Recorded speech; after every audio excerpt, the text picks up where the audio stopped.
પામ્યા રે દુઃખ અપાર શ્રી હરિ સંત મળી હે પામ્યા રે ભવ જળ પાર શ્રી હરિ સંત મળી પામ્યા રે ભવ જળ પાર શ્રી હરિ સંત મળી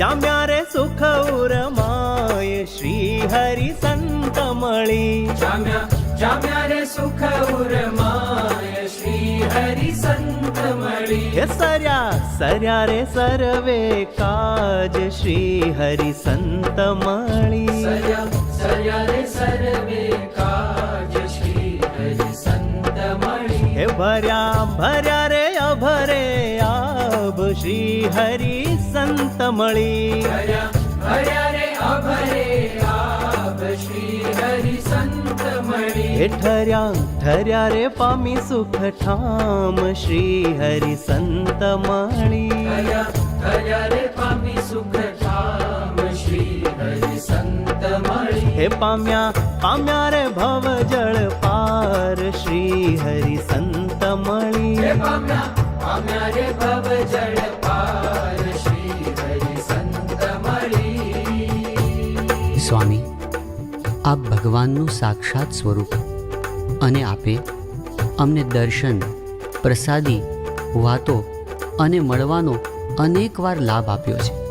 ક્યારેય કોઈને ગમે તેટલા સાધન કરવા છતાં પણ ન મળે તે લાભ કેવળ આપની કૃપાથી અમે અઢળક પામ્યા છીએ.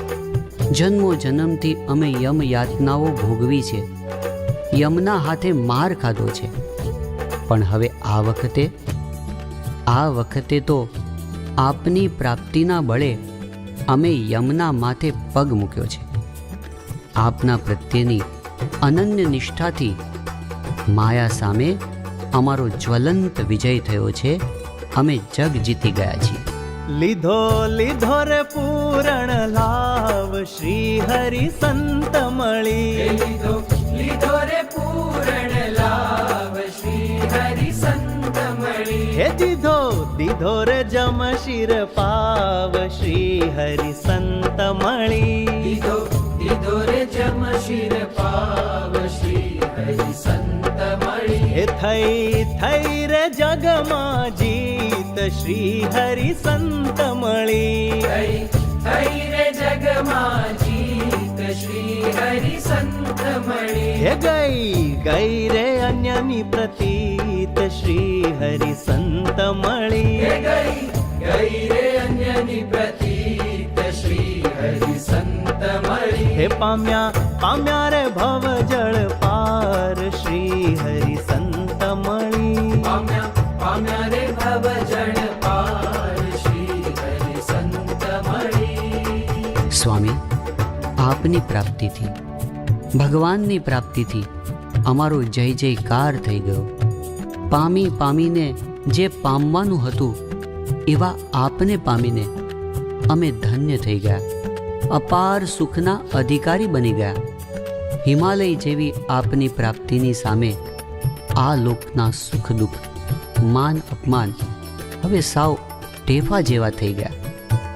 તેની સામે શું જોવાનું, તેને શું ગણકારવાનું? ભવજળ પાર કરી અમે આપના સુખે પરમ સુખિયા થયા છીએ. હુઓ રે જય જયકાર શ્રી હરિ સંત મળી હુઓ રે જય જયકાર શ્રી હરિ સંત મળી હે જુઓ રે સુખ અપાર શ્રી હરિ સંત મળી જુઓ રે સુખ અપાર શ્રી હરિ સંત મળી સહે રે કોણ દુઃખ દ્વંદ્વ શ્રી હરિ સંત મળી સહે રે કોણ દુઃખ દ્વંદ્વ શ્રી હરિ સંત મળી હે કહે રે નિષ્કુળાનંદ શ્રી હરિ સંત મળી કહે રે નિષ્કુળાનંદ શ્રી હરિ સંત મળી હે પામ્યા રે ભવ જળ પાર શ્રી હરિ સંત મળી પામ્યા રે ભવ જળ પાર શ્રી હરિ સંત મળી, શ્રી હરિ સંત મળી, શ્રી હરિ સંત મળી.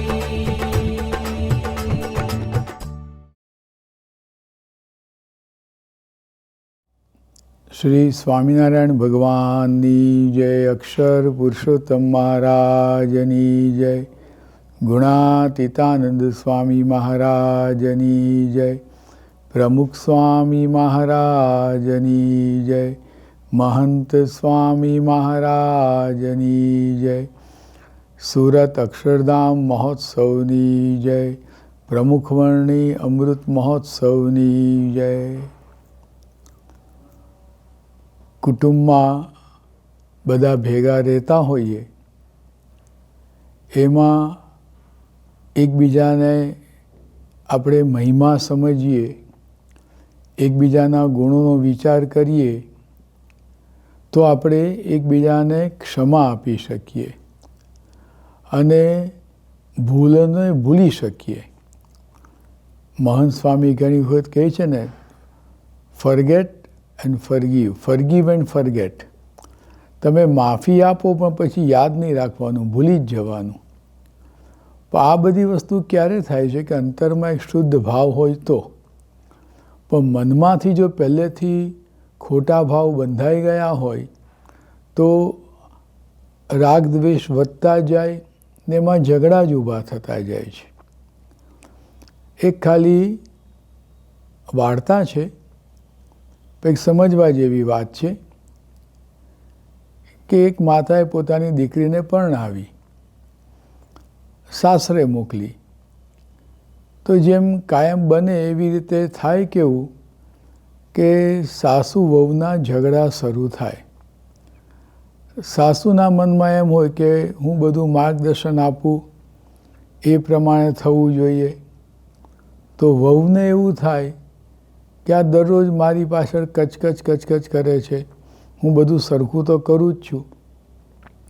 એટલે બંને એકબીજાને સમજી શકતા નથી અને બંને એકબીજા માટે મનમાં શંકા કુશંકા બંનેના મનમાં થવા માંડે.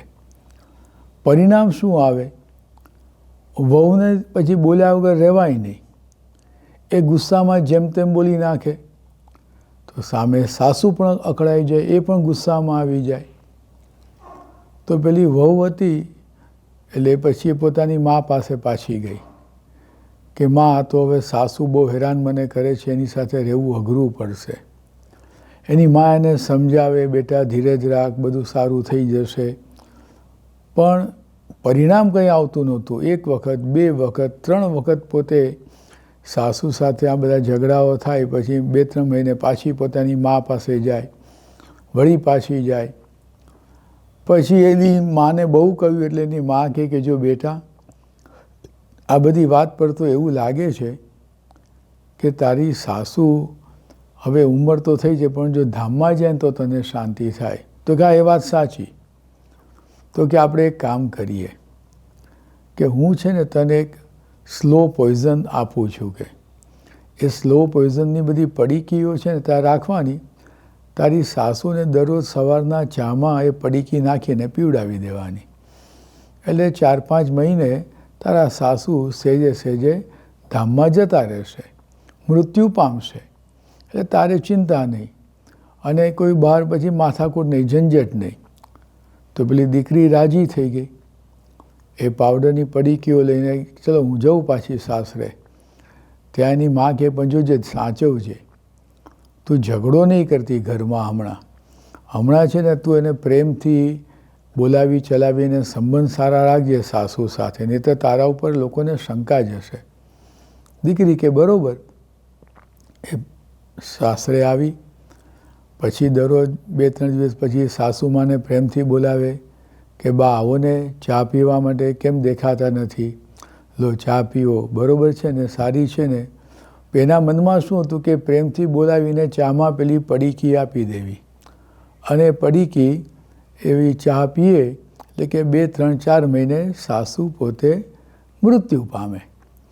એટલે દરરોજ સવારના પ્રેમથી બોલાવા લાગ્યા અને પછી પાછું બપોરના પણ જમવા માટે તેડાવે કે આવો ને બા જમવા કેમ નથી આવતા. વળી પાછું સાસુ કંઈક ઠપકો આપે, કંઈક સૂચના આપે તો આ હાથ જોડીને કે હા બા હું સુધારી લઈશ, ચિંતા નહીં કરતા, હું સારું કરી લઈશ.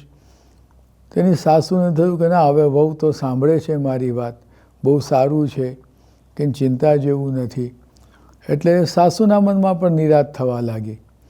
તો સમય જતો ગયો ને પછી તો સાસુ ને વહુ બે જણા સાથે બેસવા લાગ્યા અને બંને એકબીજા પ્રત્યે બહુ પ્રેમથી વાતો કરવા લાગ્યા. બધું થયું. પછી 4 મહિના થઈ ગયા. હવે સાસુને વહુને બેને એટલો પ્રેમ થઈ ગયો. હા, જો બંનેને પહેલાં જે એકબીજા માટે શંકા કુશંકા રહેતી હતી એ બધી મનમાંથી નીકળી ગઈ અને બધું થયું. પછી બેને પ્રેમ થઈ ગયો તો પેલી વહુને ચિંતા પેઠી કે મારી માએ મને આ પડીકી આપી છે ને આ 4 મહિના થઈ ગયા, હવે મારા સાસુ મરી જશે તો કે આ તો બહુ ભારે થશે કે. એટલે કે એની મા પાસે કે માં તો શું બેટા કે આ પડીકી તમે આપી પણ મારા સાસુ હવે મરી જાય તો કે તો મરી જ જાય ને, આપણે સ્લો પોઈઝન આપ્યું છે. અરે પણ મારે નથી મરવા દેવા. કે કેમ? અરે બહુ સારું છે, એ તો મારી બહુ સંભાળ રાખે છે અને કોઈ પ્રશ્ન નથી. એટલે એની મા પછી હસવા લાગી કે બેટા જો તું ચિંતા ન કર, તારી સાસુ મરવાના નથી. મેં તને સ્લો પોઈઝન એની કંઈ પડીકી નહોતી આપી, મેં તને દળેલી ખાંડની પડીકીઓ આપેલી. પણ પરિણામ ક્યાં સુધર્યું કે તમે એકબીજાને ક્ષમા આપતા શીખ્યા. શરૂઆત તે કરી સાસુમાં કંઈ બોલે તો ક્ષમા આપી દે છે, એક કાનથી સાંભળીને બીજે કાને તો કાઢી નાખે છે, મનમાં ધારતી નહોતી. અને તારા મનમાં સ્વાર્થ હતો તો તું પ્રેમથી બોલાવતી હતી. તો પ્રેમથી બોલાવતી હતી તો એની અસર સાસુના મન ઉપર પણ પડી અને બંનેને પ્રેમ થઈ ગયો. તો આપણું વલણ કેવું છે? આપણું વલણ જો ક્ષમા આપવાનું હોય, આપણું વલણ જો મહિમા સમજવાનું હોય તો સામેની વ્યક્તિમાં એનું પરિવર્તન આવે છે અને આવે જ છે. એ હંમેશા આપણે રાખવું જોઈએ. જો એમ આપણે કરતા રહીએ તો કુટુંબમાં બહુ જ શાંતિ રહે. બધા એકબીજાનો મહિમા સમજે તો આ રીતનો તો માફી પણ આપી શકો, ક્ષમા આપી શકો, એકબીજાને સમજી શકો, બહુ જ સારું વાતાવરણ સર્જાઈ જાય. હું 1990માં પરમ પૂજ્ય પ્રમુખ સ્વામી મહારાજ સાથે લંડન ગયો હતો.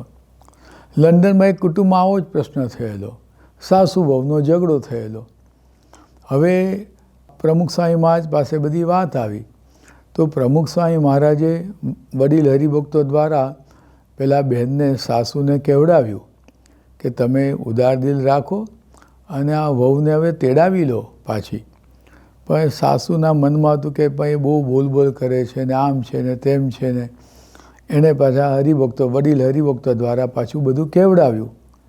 પણ સ્વામીએ કહ્યું કે તમે એક વખત માફી આપશો ને તો બહુ સારું થશે. પેલી બાજુ વહુ હતી, એણે કહેવડાવ્યું કે બાપા આપ જેમ કહો એમ હું કરીશ, હું ક્ષમા માગી લઈશ, એ જેમ કરશે એમ જ કરીશ. જો સરળતા રાખવાની એની પણ તૈયારી હતી પણ બેયનો મેળ નહોતો પડતો. એમાં સંજોગોવશાત શું થયું, એક દિવસ પ્રમુખ સ્વામી મહારાજે સાંજના કથા કરી અને એમાં આપણે જે મચ્છિયાઓના ફૈબાની વાત આવી ને કે ફૈબા એની વહુને તેડાવતા નહોતા અને મહારાજે કહ્યું કે ભાઈ આ તમારા વહુને તેડાવી લો તો ફૈબાએ ના પાડી કે નહીં, હું નહીં જ તેડાવું. તો એ બધું થયું તો મહારાજને ગમ્યું નહીં ને મહારાજ મચ્છિયાઓ છોડીને જતા રહ્યા. એ બધા પ્રસંગની વાત પ્રમુખ સ્વામી મહારાજે કથામાં કરી અને પેલા બેન સભામાં બેઠા હશે, એણે વાત સાંભળી તો એને થયું ખરેખર આ તો ભારે કરી. એણે તરત બીજે દિવસે પ્રમુખ સ્વામી મહારાજ પર પત્ર લખ્યો કે મારે ફૈબા થવું નથી, કે તમે જેમ કહેશો એમ કરીશ એમ. એટલે જો તરત સરળતા રાખી, સરળતા આવી પ્રમુખ સ્વામી મહારાજના કહેવાથી, એમની કથા સાંભળીને. પણ જ્યારે માણસ પોતે પાછી વૃત્તિ વાળે છે, ક્ષમા આપતા શીખે છે તો કુટુંબ પરિવારમાં શાંતિ થાય છે.